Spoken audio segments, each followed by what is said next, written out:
a general feeling across my community. It's the number one complaint and inquiry I get in the office of the mayor week in, week out over the last 4 to 5 years that I've been mayor. There's no other issue that causes as much comment and directs so many comments to the mayor's office asking that we do something.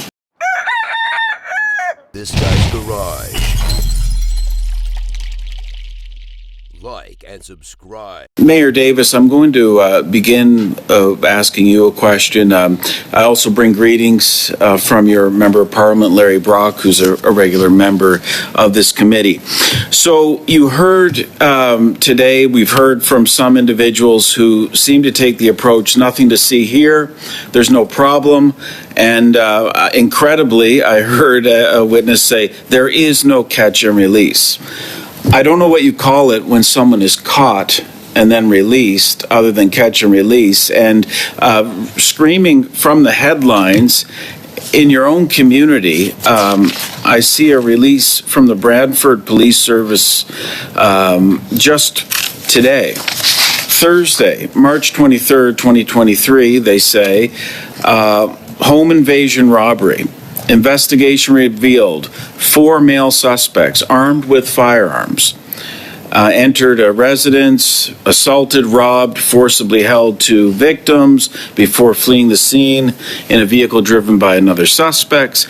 Of the 4 suspects, 5 of them, of the 5 suspects, 4 of them, 4 of the accused, are in violation of a number of judicial release orders, including multiple firearms prohibition orders. So 4 out of the 5 are in violation of judicial release orders. And this is at the crux of the problem that your community is rightly talking to you about, my community in New Brunswick is talking about. We're not talking about a vast number of offenders. We're talking about a small number of offenders that come into contact with the system, are irresponsibly let out on bail when they should be held in the interest of public safety, and then go on to recommit a crime. The Toronto Police Service provided us with statistics about individuals who are arrested on a firearms offense, receive bail,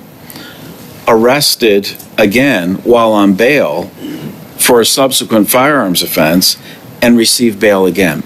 So when you talk about a revolving door, and I agree with you 100%, I wonder if you can expand on that and maybe speak, you may not want to go into details, but speak to this issue that I just raised, and is this the type of thing that your community is concerned about?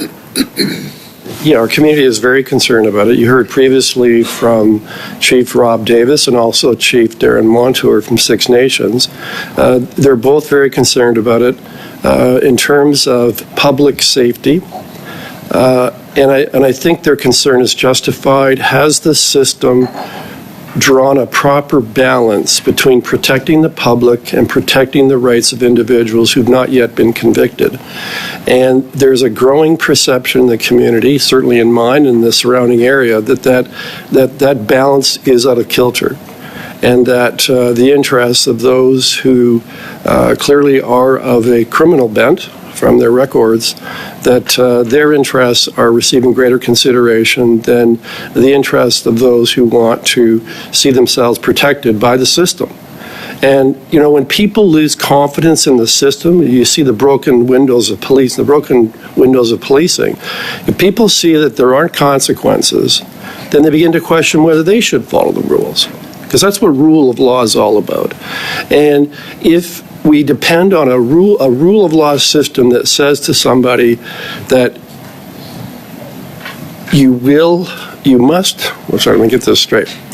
Our rule of law depends very much on most citizens obeying the rules and acting as lawful, proper, responsible citizens. As soon as you have to police everyone, your system's going to break down. And that's my concern, that we are seeing a general increase in this kind of activity, whether it's very violent or whether it's non-violent. And it's causing people to question the administration of justice. And I wonder, what's happened to 515-10C? Isn't that one of the 3 grounds? And you never hear any conversation about it, or very little conversation about that. There seems to be lip service paid to it.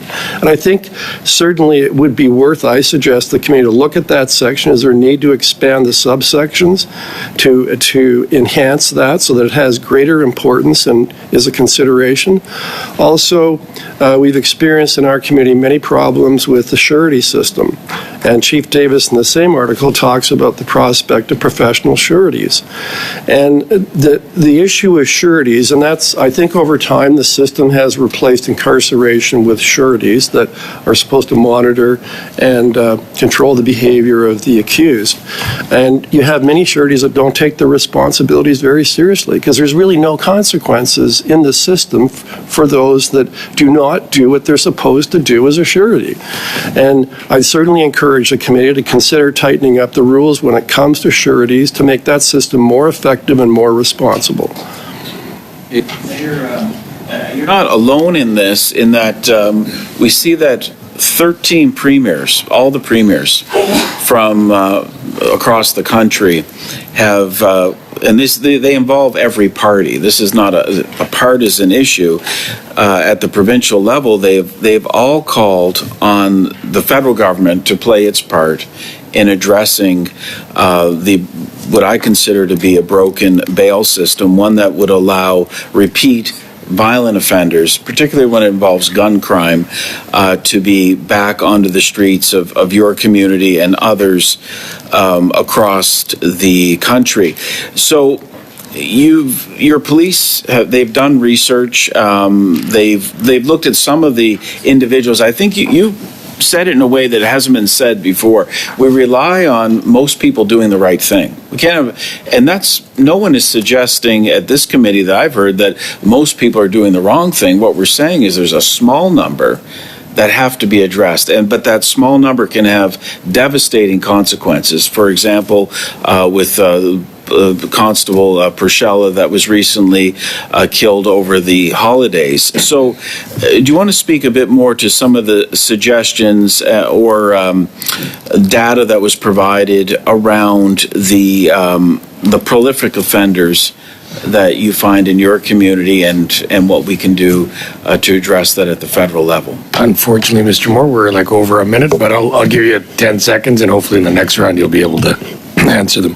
So that in 10 seconds. But I think in terms of violent offenders, I believe Chief Montour and Chief Davis have both spoken extensively about that, and they're better qualified than I am and experienced than I am to comment on that. I talk about what the interaction I have with residents on a weekly basis and what's happening in their lives, most of them, and what it is they're experiencing and what they're telling me what they think about the justice system.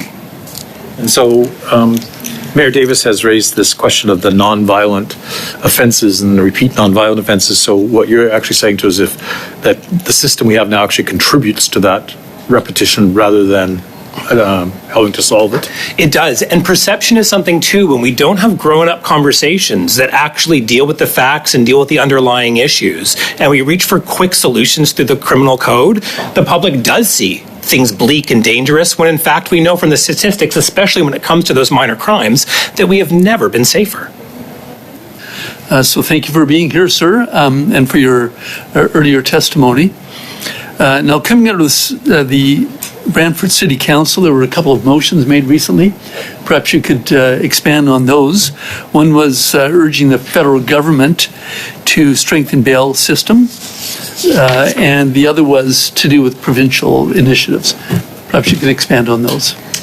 Right. It was two-pronged. One was directed to the federal government, the Department of Justice, and in particular referenced some of the cases that I talked about earlier and asked the federal government to consider changes to Section 515, similar to what I had spoken to earlier, and that is tightening up some of the rules in respect to sureties and also giving greater consideration to the third ground. It wasn't focused solely on the federal government. It was also, there was a resolution directed to the provincial government asking for greater resources to be spent on the judicial system to reduce the delays that can create much of the prejudice and inequities that other commentators have mentioned. And so it was an encouragement to the provincial government to look at its policy that it has, that it gives to Crowns in respect to bail hearings, but more importantly, to spend more money on the system to improve it. So it went two ways. Thank you for that. Now, the person who's been charged with murdering Constable Pershalla was subject to strict surety supervision requirements, but he just didn't abide by them. We had Chief Montour here of the Six Nations Police Service, and they were responsible for supervision, but he told the committee they just did not have the resources. Could you comment on that? Yes, I've talked to Chief Davis about that, and I didn't want to give the impression I'm not concerned about violent crime. I am, and I certainly support the position that Chief Davis advanced before the committee and the concerns that he has, and those that talk about the reverse onus for those kinds of crimes. I would support that. As I said, I thought my role here was to talk about something that isn't. I don't think has been talked about that much, and to me, it's another aspect to this that should be addressed. But